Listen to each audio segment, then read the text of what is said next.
जय जिजाऊ, जय शिवराय, जय शंभूराजे, जय Shriram.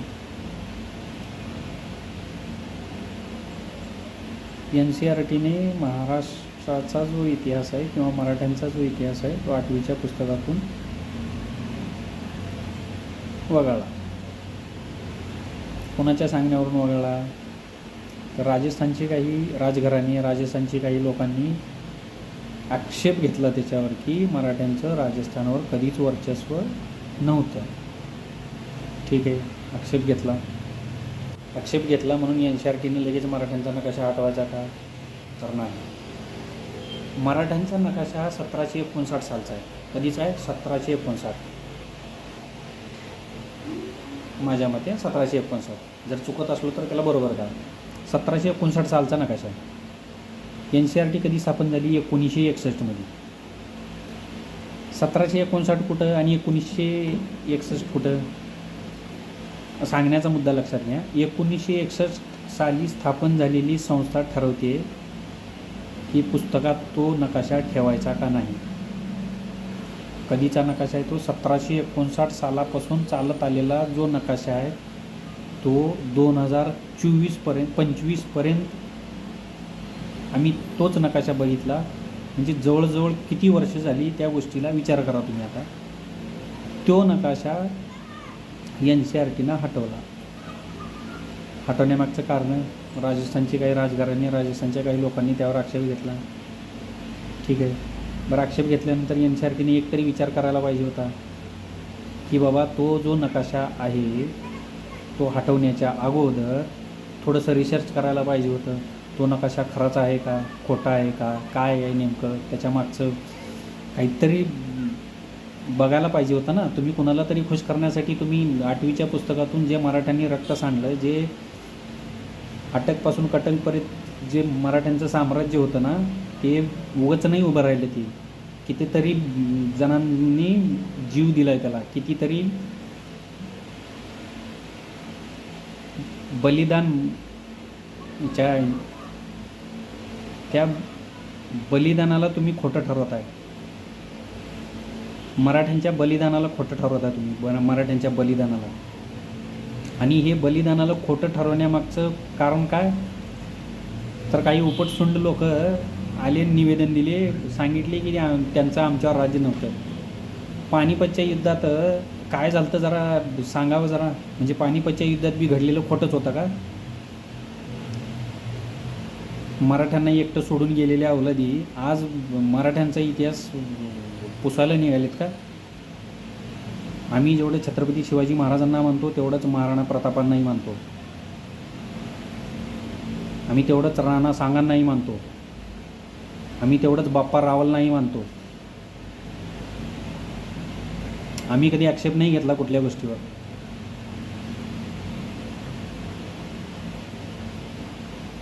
N C R टीचं काम काय? शैक्षणिक धोरण ठरवणे. कुठल्या बेसिसवर तुम्ही धोरण ठरवता? हे असे निवेदनं दिल्यावर, हे असे तुम्हाला कुठल्या तरी गोष्टीला विरोध दर्शवल्यावर?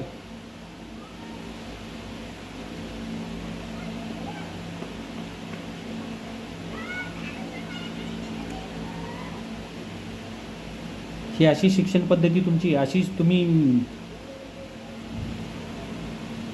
संस्था कशासाठी स्थापन झाली होती? 1961 साली G N C R T स्थापन झाली होती ती कशासाठी स्थापन झाली होती? तर देशातील शिक्षणाचा दर्जा सुधारावं आणि काय म्हणू त्याला आपण, शिक्षणाबाबतीत धोरण ठरवणे, शिक्षणाचा दर्जा सुधारवणे, अभ्यासक्रम सुधारवणे किंवा पाठ्यपुस्तकं जे विद्यार्थ्यांपर्यंत पोहोचणार आहेत ते पाठ्यपुस्तकं प्रकाशित करणे, हे एन सी आर टीचं काम आहे. मग आता तुम्ही जो नकाशा हटवला आहे तो हटवलेला नकाशा जो आहे तो 2025पर्यंत बरोबर होता. पण 2025च्या नंतर तो चुकीचा कसा काय ठरला? तुमच्या का माईनं सांगितली का तुमच्या बापानं सांगितलं तो चुकीचा आहे म्हणून? कुणीतरी एडझवे येतील आणि मराठ्यांच्या इतिहासावर बोट दाखवतील. अरे कोणी बी येत आहे. छत्रपती शिवाजी महाराज हे राजस्थानचे सिसोदिया वंशचे आहेत म्हणते. कोण बी उडते, काही बी बोलते. अरे भिकार चोटांनो, पुरावे दाखवा ना, पुरावे दाखवा. आणि आमचे राजकारणी कुणाच्या तर दबावाखाली काम करणारी भिकार चोटावला दी.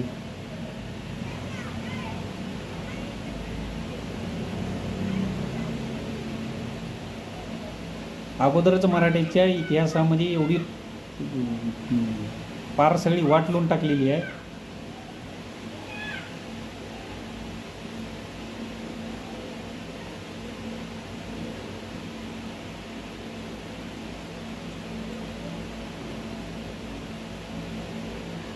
बरं, आता हा मुद्दा चालू आहे.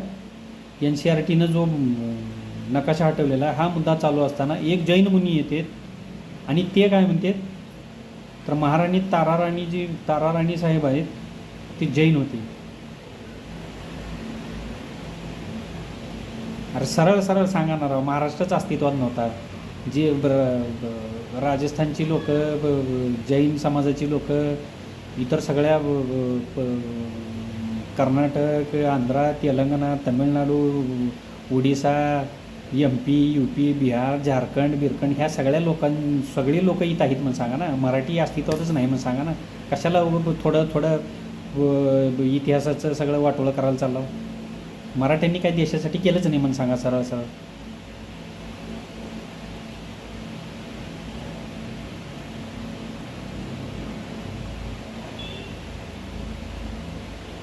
कोण बी येते, उडते, काही बी बोलते, कसं बी बोलते, काही म्हणते. आणि आमचे राजकारणी तोंडात दही जमल्यासारखं गबसते.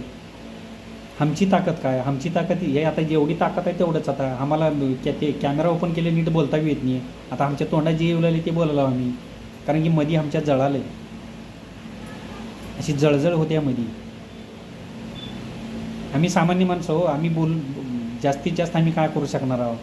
आम्ही एवढं बोलणार आहोत. उद्या ह्याच्यावर बी कोण आक्षेप घेतलं तर ही बी आमचं बंद झालं. कारण की आम्हाला आमचं घर सांभाळायचे आहे, परिवार सांभाळायचे आहे, सगळ्या गोष्टी बघायचे आहेत.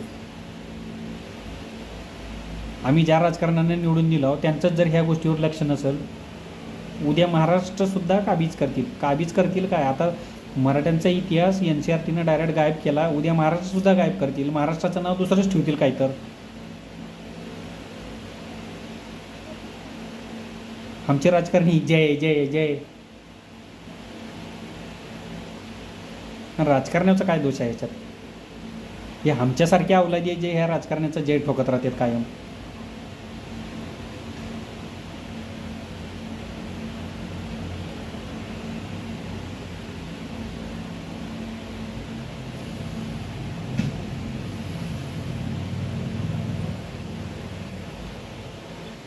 आज महाराष्ट्रात जेवढे मराठी लोक आहेत, जेवढा मराठी समाज आहे, त्याच्यापेक्षा दुपटीनं बाहेरच्या राज्यात सुद्धा आहे.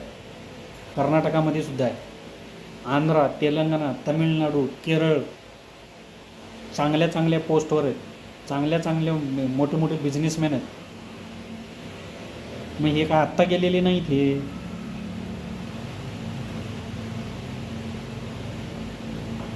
जर त्यांचा इतिहास जर खंगाळत बसले ना तुम्ही, तर ते कधीपासून आहेत तिथं.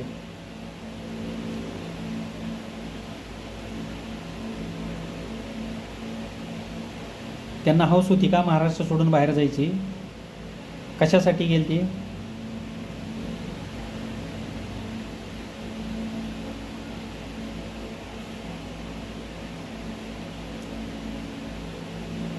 आता आमचा पहिला व्हिडिओ आहे, ह्याच्यात काही चुकलं असेल, काही झालं असेल, काय चुकू द्या. तुमच्यापर्यंत आमची गोष्ट पोचायलाच पाहिजे. शिंदेसाहेब घाला लक्ष जरा. एक नेता होता दादा, महाराष्ट्राचा दादा नाही, तर तो देशाचा सुद्धा दादा होता. कोणाची ताकद नव्हती, तो बी दादा गेला आमच्यातून आज.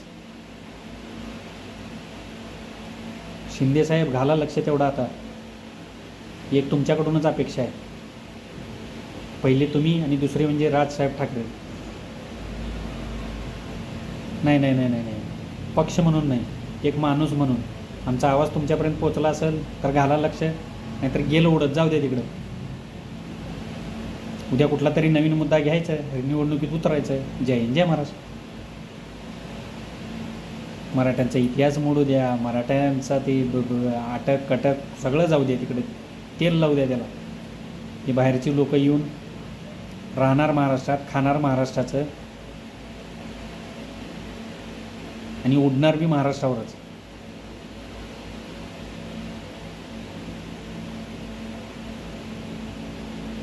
बघा साहेब, शिंदे साहेब, राज ठाकरे साहेब, फक्त अपेक्षा तुम्हा दोघांकडून आहे आणि या मुद्द्यावर तुम्ही दोघांनी लक्ष घातलंच पाहिजे. कारण की अजितदादानंतर जर आमच्यासारखी सामान्य लोक कुणावर जर विश्वास ठेवत असतील की ज्यांच्याकडून आता काम होण्याची अपेक्षा आहे, फक्त दोनच माणसं उरलीत तुम्ही आता महाराष्ट्रात.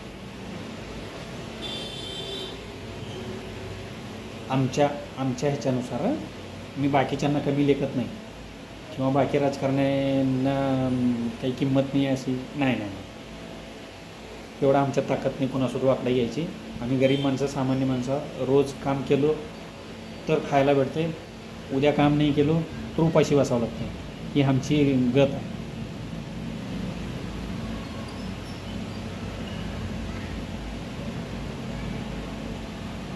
धन्यवाद.